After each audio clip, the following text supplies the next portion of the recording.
Welcome back to Gifts Perfect Virtues. Today we're talking about how the gift of fortitude perfects the virtue of courage.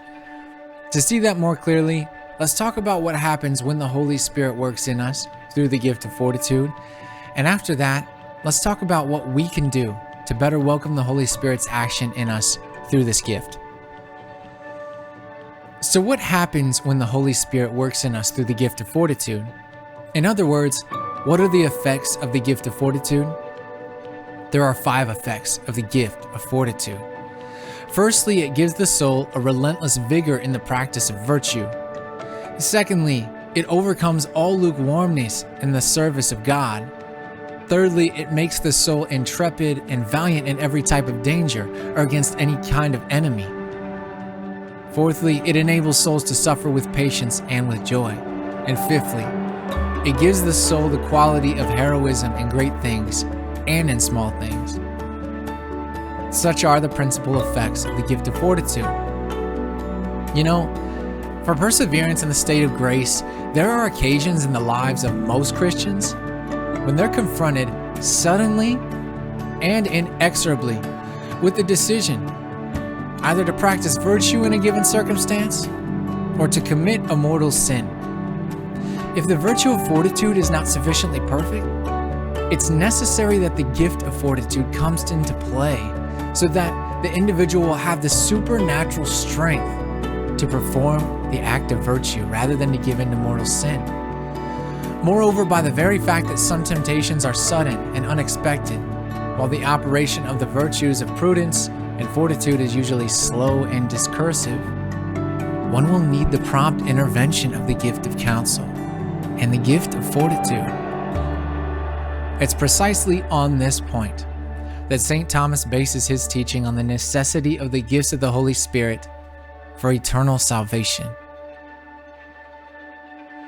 So what can you and I better do to work and welcome the Holy Spirit's action? How can we dispose ourselves to his action?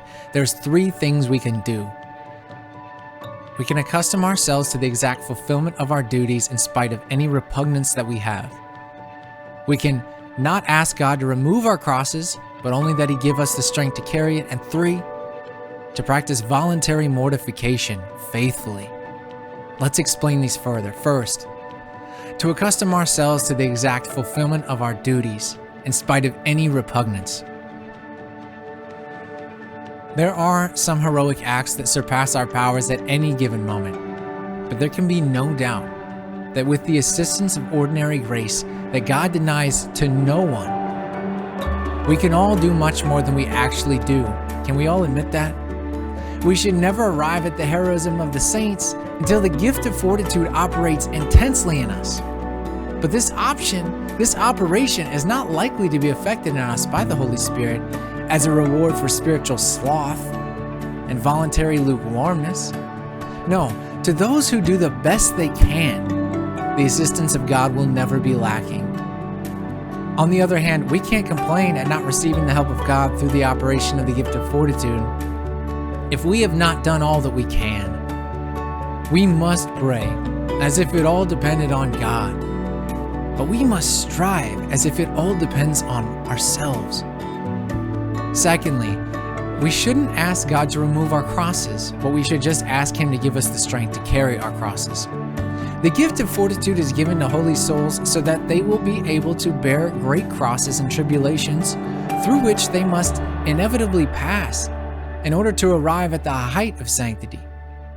If on experiencing any kind of suffering or on feeling the weight of a cross God sends to us, we begin to complain and ask God to take it away from us, why should we then be surprised if the gifts of the Holy Spirit, and especially the gift of fortitude, do not operate in us?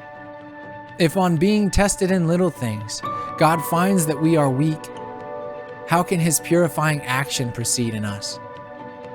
We should never complain about crosses, but we should ask that the Lord give us the strength to bear those crosses. And then we'll remain tranquil and we'll remember that God will never be outdone in generosity. He never will be. Third and finally, we should practice voluntary mortification faithfully.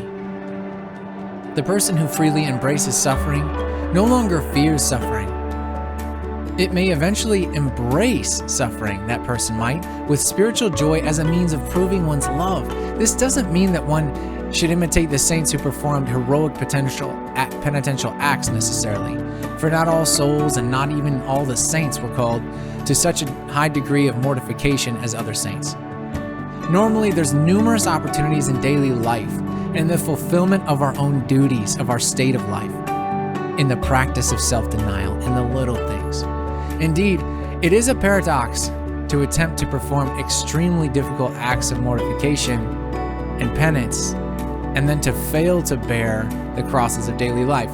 The goal of mortification is to strengthen oneself in the face of temptation and thereby to allow virtue to develop. And the purpose of self-denial is to control one's natural inclination to excessive self-love, which greedily seeks its own satisfaction, and to cultivate generous gift love.